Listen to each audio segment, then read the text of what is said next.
Welcome to the Human Capital Innovations Podcast, your go-to source for personal, professional, and organizational growth and development. We hope you tune in often for all things people management, organizational development and change, organizational leadership, and social impact related. Maximize your personal and organizational potential with Human Capital Innovations Podcast.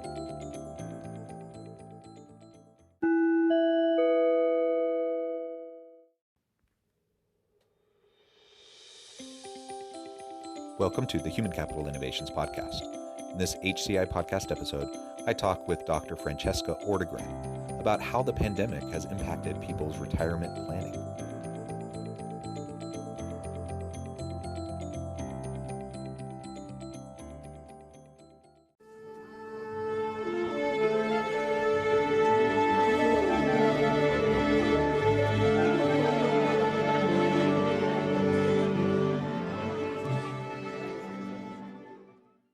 Dr. Francesca Ortegren, welcome to the Human Capital Innovations Podcast. Thanks for having me, John. Yeah, thank you so much for joining me. I'm excited to have a nice conversation with you today. You have a really great background, and we're going to be focusing in today on the current market conditions surrounding the pandemic and how the pandemic has impacted people's retirement savings, how we're planning for retirement. We're going to be doing this through the framing and the lens of organizations and leaders trying to provide a service to their people, in encouraging personal financial planning and retirement planning. I think that's an important part of what all of us as employees in organizations need to be doing, need to be thinking about. It's not always on the forefront, but it's going to be hugely important and impactful to us as we continue on through our careers. And this is a really important thing that organizations can provide to their people to help provide that personal financial planning education and just an understanding of the current conditions so people can plan their retirement. They can plan the phase out of their job, and organizations can plan accordingly as well. As we get started, I wanted to share Francesca's bio with everybody. Dr. Francesca Ortegren is the Data Science and Research Product Manager at Clever Real Estate, the nation's leading real estate education platform for home buyers, sellers, and investors. A widely cited expert on real estate, personal finance, and the economy, Dr. Ortegren began her career as a professor and researcher at the University of Southern Indiana with a focus on research methods and statistics. At Clever, Dr. Ortegren directs Clever's data center, compiling original data and conducting studies that have been published on major publications, including Yahoo Finance, CNBC, Business Insider, Forbes, and more. When she's not researching the real estate industry, Francesca can be found outdoors hiking, biking, running, kayaking with her two cute dogs, or possibly pursuing other certification in research, software engineering, or data science. What a wonderful background. And again, it's a real pleasure to have you on the podcast today. Before we launch on into the conversation, anything else you would like to share with listeners by way of your background or personal context? Sure. Yeah. So I was a professor, and that was actually in cognitive psychology. So I did focus on research and stats, but I love these studies because they kind of dig into like the psyche of America. And so I'm interested to kind of chat with you about that. Yeah, well, I think consumer behavior is always an interesting thing, right? And behavioral economics and such. Very good. And I have to ask, I'm a professor. I do consulting work and things like this podcast on the side.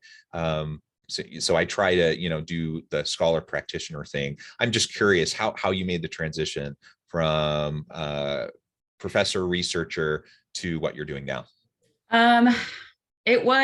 I kind of fell into it, to be completely honest. I was a little burnt out after just 4 years of teaching. So I started doing some like coding classes online through Coursera. And I found a really cool program here in St. Louis that was a nonprofit, learn how to code kind of course.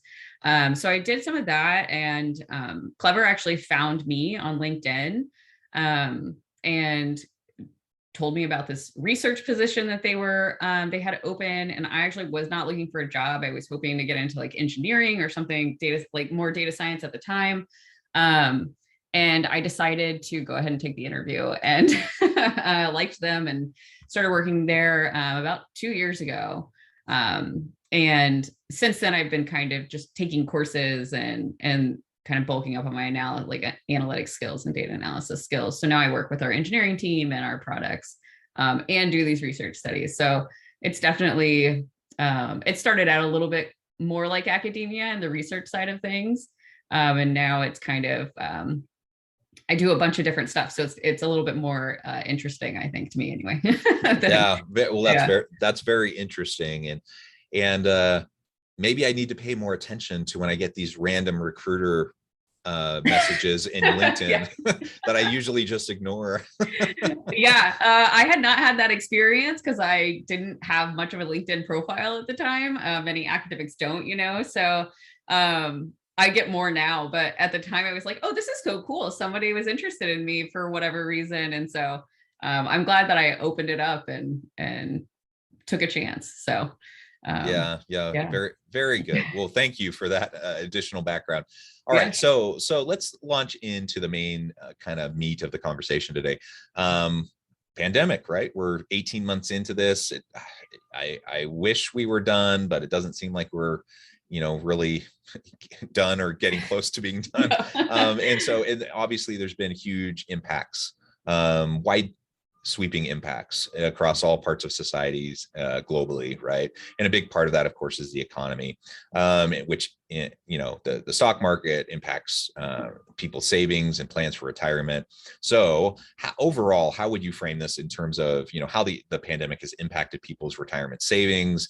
And if you're seeing anything from the research you've been doing, around people's retirement plans, but postponing retirement plans, anything like that, or and perhaps they're going into early retirement. I'm not really sure. What are you finding? We're finding a couple of things that don't look too great. One is that people are going into retirement a little bit earlier in the past year. And many people were reporting that that was due to medical issues. So either they were having medical issues that they didn't expect, or they had to take care of a family member.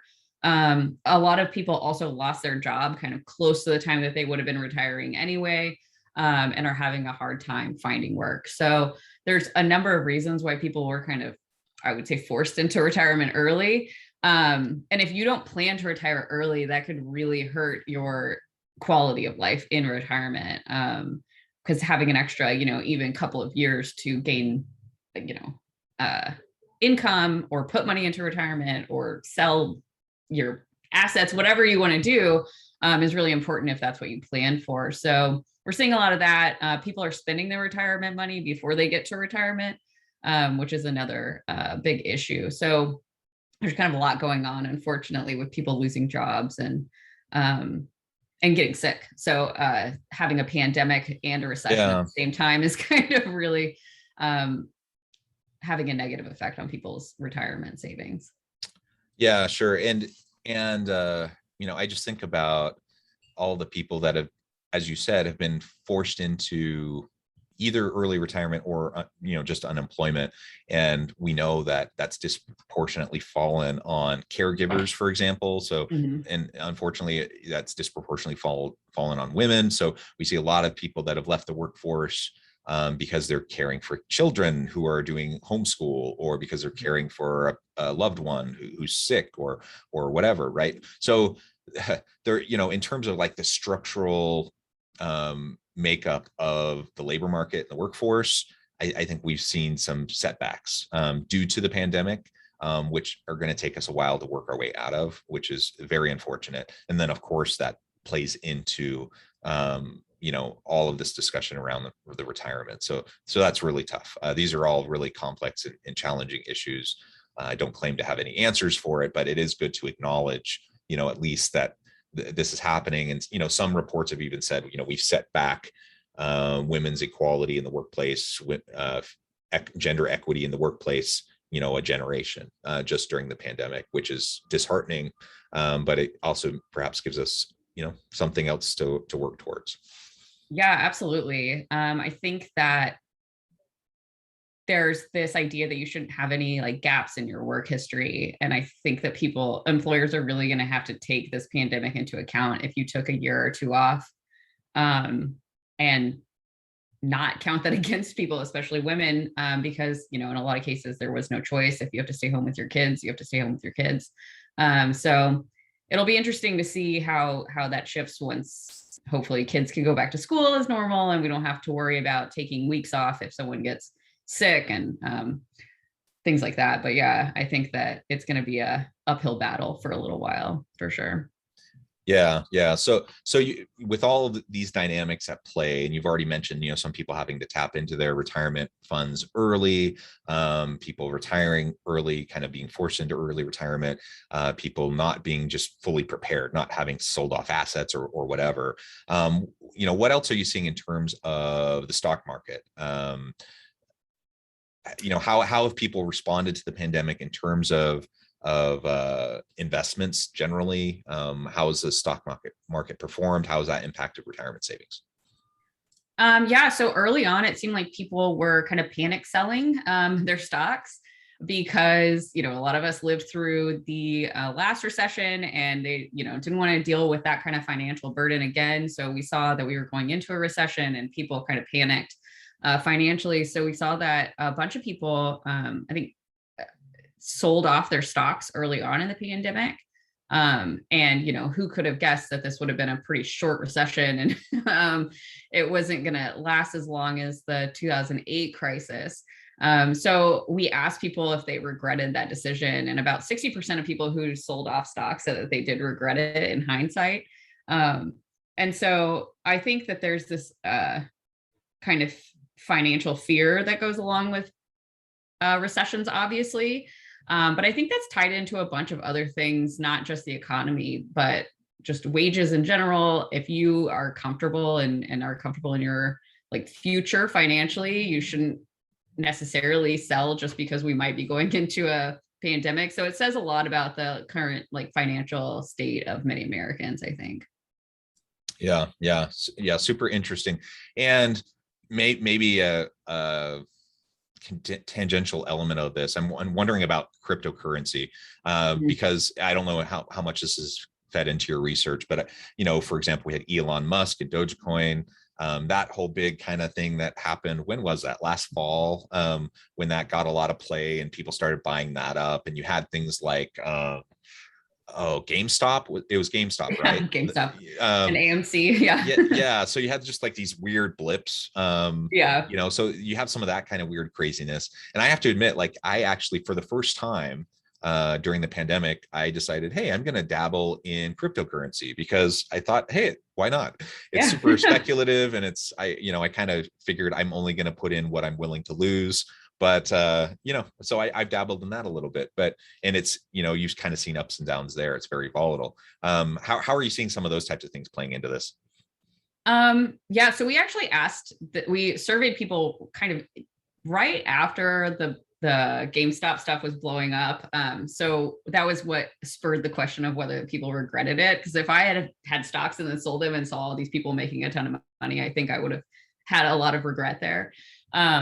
But I think there's two things going on. So we have this group of people who have lost jobs or lost a ton of income and are really hurting right now financially. And then there's people who maybe kept their jobs and are spending less because there's less opportunity to spend during the pandemic, or you're working from home, so you don't have to deal with a commute. So I think some people have a little bit of extra income to play around with, and the stock market is something that's been on people's minds the last year and a half because we've been paying attention to it so much going into and out of a recession.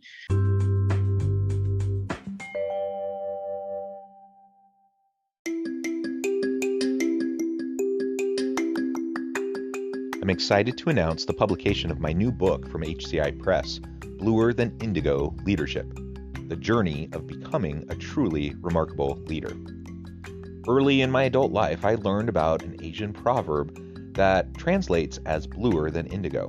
If you think about the color indigo, it is a brilliant, deep, and vibrant blue, what some would call the bluest of blues. To have something that is bluer than indigo is rare and truly remarkable. Contrary to popular myth, there is no one-size-fits-all or cookie-cutter approach to effective leadership. There's no silver bullet, no secret sauce, no go-to model that will solve all of our problems. The truth is, great leaders have all had their unique strengths and flaws, and have all had to discover and then pave their own distinctive path in their life's journey to fulfill their leadership potential. Bluer Than Indigo Leadership will help you discover your own path and explore those ordinary, everyday actions that will help you respond to an uncertain future and produce extraordinary results for individuals, teams, and organizations.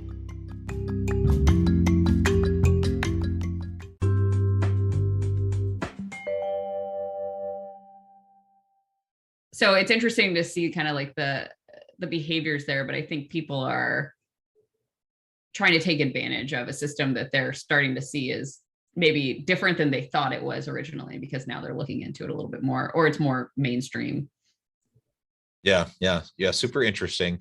And again, like with my own kind of dabbling in cryptocurrency, I have no long-term, hopes or goals. I was just like, I'll go ahead and see what happens. And if all of a sudden I like get surprised and I like make $1 million, like, people who invested early in Bitcoin, then great. If not, then, no harm, no foul. But right. Yeah.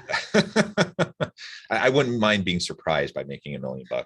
Yeah, but. Sure. I think most of us would be okay with that. So, okay. So with all of this kind of in terms of the context, the background, what do you think this means for how people are going to continue to prepare for their retirement savings? How will people change their retirement savings strategy moving forward?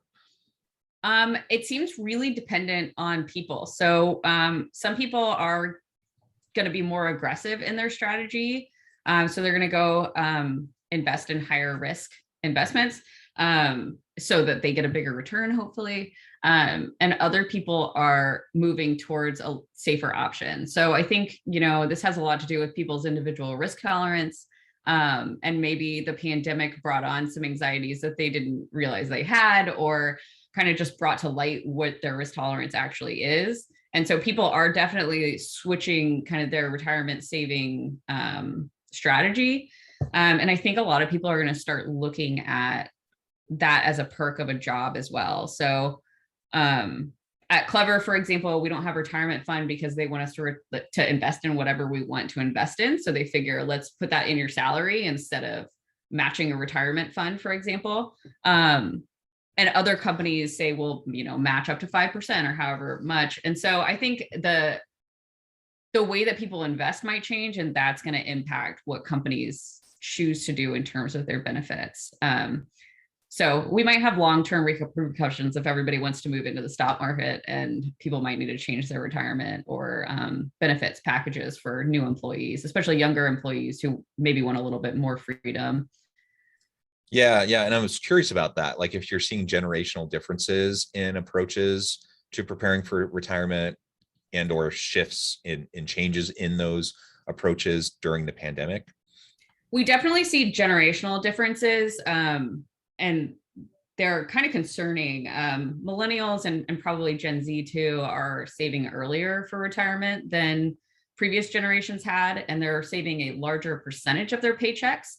But they have much less money than the previous generations, just because wages have been relatively stagnant their entire working career, essentially, and before that. So it's a little bit of that's great. You're saving earlier and you're saving more, but it might not be enough by the time they get to retirement.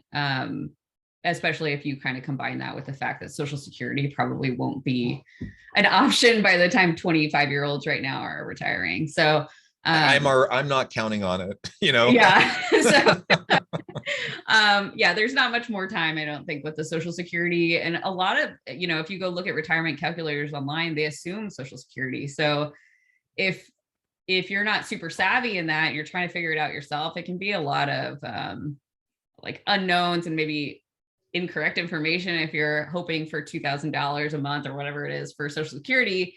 And, that's definitely not a guarantee. And it's even less than that probably for many of us. Yeah. Well, that's super interesting. As a general rule of thumb, what would you say in terms of like percentage of salary that people should be putting away, either through matching programs with the organization or just on their own? I think usually you want to save about somewhere between 10 and 20% of your income towards retirement. And how you save that, whether you put that into stocks or real estate or kind of a more traditional retirement account is up to the individual person. But I would say that especially early on, you should save as much as you can.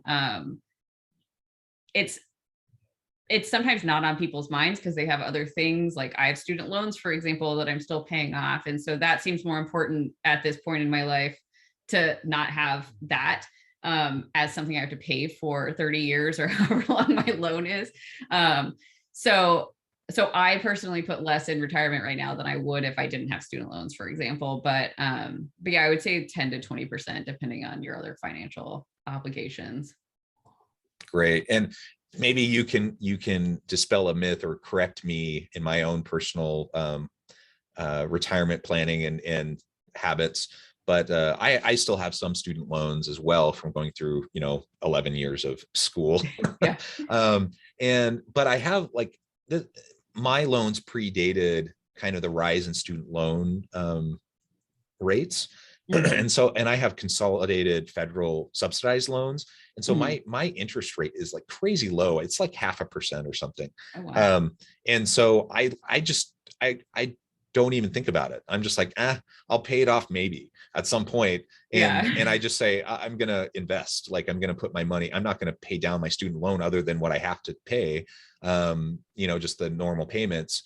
I'm not going to work at paying it off early because I'm just going to invest because it seems to me like that would be a smarter approach because I'm going to get more return than that 0.5% that I'm paying in interest. But maybe I'm wrong on that.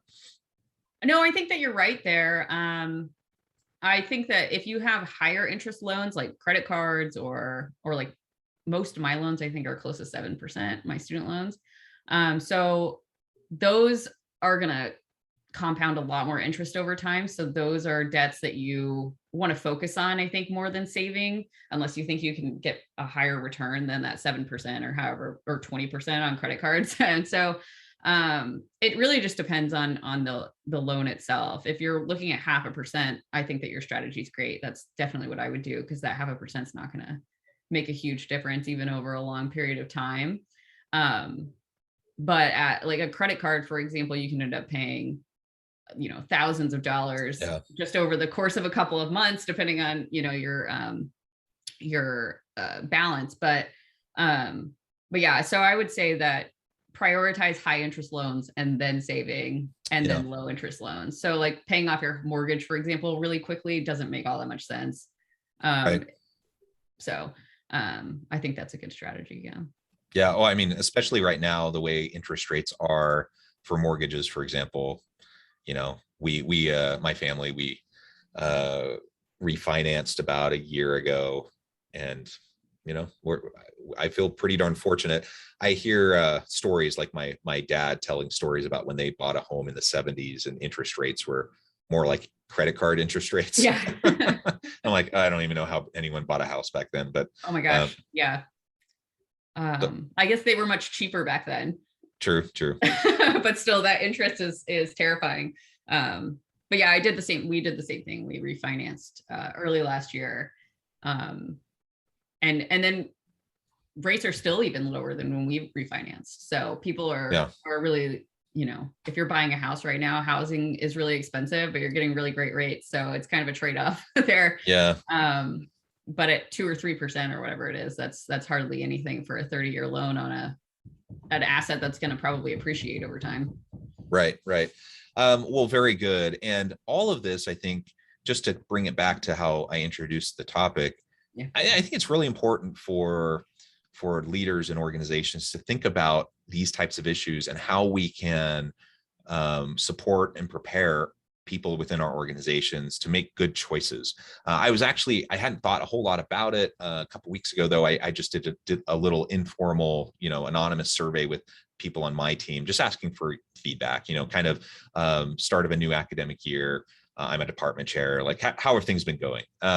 And I had a couple people specifically, they specified things like these benefits that the university offers that maybe people don't think about as much. Retirement was one of them, and retirement counseling that the university provides to people, but you have to sign up for it. You have to kind of go proactively look for it and sign up for it. And some other things like that. So they were frustrated because they weren't really aware of some of those things, and they wished, they would like me to be more proactive about sharing those things with them.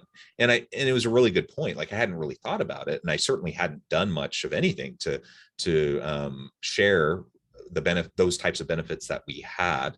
And it helped me realize, like, yeah, I really should. We offer these benefits. Often our employees don't fully recognize or understand the full value of those types of benefits that they have, and they don't utilize them. And so then, we don't get the ROI out of providing those benefits to our people, and they don't get the good outcomes either. And so it's an easy thing for me to do as a leader, and I think it's a relatively easy thing for anyone listening, to think about, what are you doing with your team? How are you helping your people prepare for their future and for their eventual retirement? Well, Francesca, it has been a real pleasure talking with you. I appreciate all of your insights, your expertise, everything you shared with us today. Before we wrap up, I wanted to give you a chance to share with listeners how they can get connected with you, find out more about Clever and the work that you're doing, and then give us a final word on the topic for today. So you can reach me at, I'm on Twitter at Dr. Fran with 2 extra N's. So FRANNN. And you can find our research studies either at listwithclever.com/research, or this study about retirement was published on our sister website, realestatewitch.com.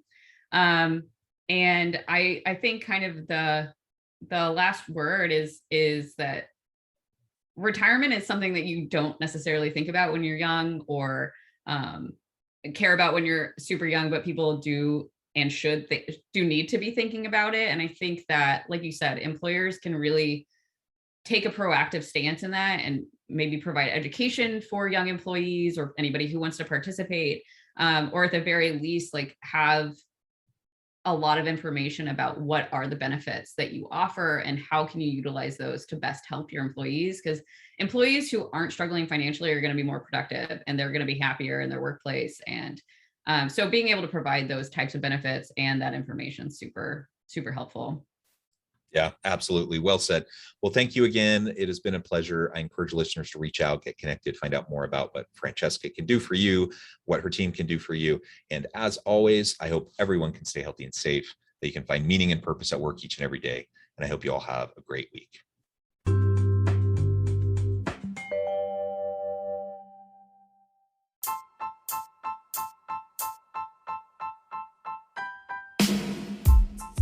The alchemy of truly remarkable leadership. Ordinary, everyday actions that produce extraordinary results. Consider how the nature of work has shifted over the past 50 years. With increased globalization, rapid technological advancement, and the shift in economic composition, the average job of today looks very different than the average job of 50 years ago. What will the jobs and organizations of tomorrow look like? Moreover, what does this all mean for organizational leaders? What are the core competencies and capabilities of organizations and their leadership that are prepared for continued disruption and geopolitical and socioeconomic shifts? Regardless of what the future holds, increasingly, leaders need to be socially minded, data-driven, decisive, champions of talent, and disruptors of the traditional notions of leadership, teams, organizations, and work. The alchemy of truly remarkable leadership will help you to explore your own leadership competencies and capabilities and consider ways to apply and implement them into your workplace and personal life.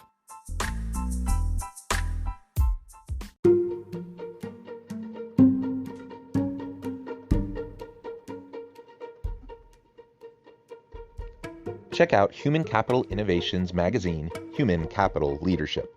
Human Capital Leadership is a free, interactive e-magazine with the mission to help individuals, leaders, and organizations find innovative approaches to maximize their human capital potential. We publish issues quarterly in August, November, February, and May. Take a look at the latest issue and let us know what you think.